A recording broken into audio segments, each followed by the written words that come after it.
प्रभु यीशु मसीह के अनमोल वचन। व्यवस्था विवरण अध्याय 28 वचन 9। यदि तू अपने परमेश्वर यहोवा की आज्ञाओं को मानते हुए उसके मार्गों पर चले तो वह अपनी शपथ के अनुसार तुझे अपनी पवित्र प्रजा करके स्थिर रखेगा।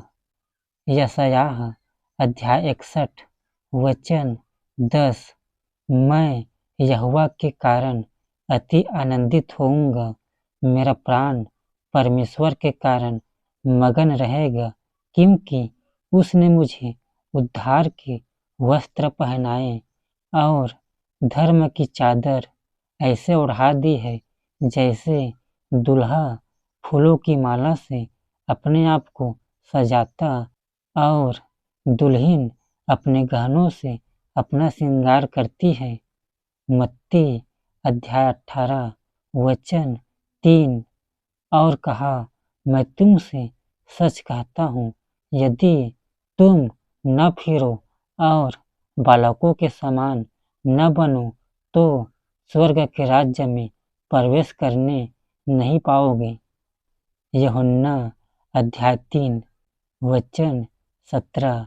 परमेश्वर ने अपने पुत्र को जगत में इसलिए नहीं भेजा कि जगत पर दंड की आज्ञा दे, परंतु इसलिए कि जगत उसके द्वारा उद्धार पाए। 1 पतरस अध्याय 4 वचन 14।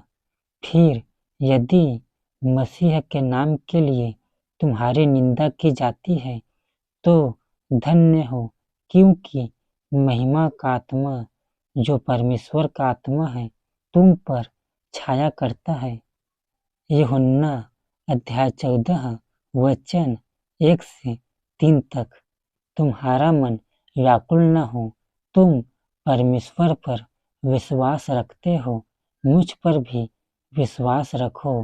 मेरे पिता के घर में बहुत से रहने के स्थान हैं, यदि न होते तो मैं तुमसे कह देता, क्योंकि मैं तुम्हारे लिए जगह तैयार करने जाता हूँ।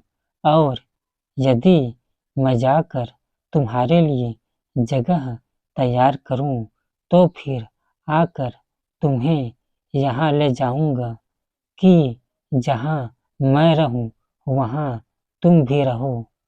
मत्ती अध्याय 10 वचन 8।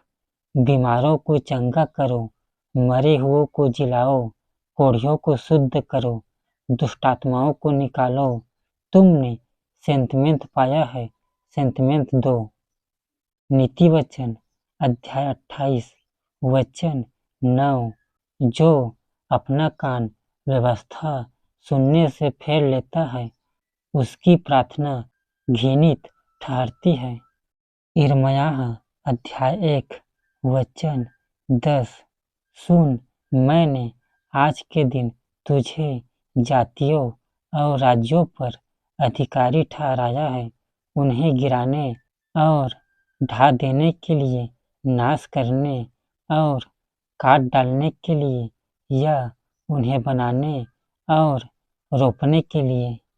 व्यवस्था विवरण अध्याय 31 वचन 6। तू हियाव बांध और दृढ़ हो, उनसे न डर और न भयभीत हो, क्योंकि तेरे संग चलने वाला तेरा परमेश्वर यहोवा है। वह तुझको धोखा न देगा और न छोड़ेगा। यूहन्ना अध्याय 8 वचन 32। और सत्य को जानोगे और सत्य तुम्हें स्वतंत्र करेगा। फिलिप्पियों अध्याय 4 वचन 6।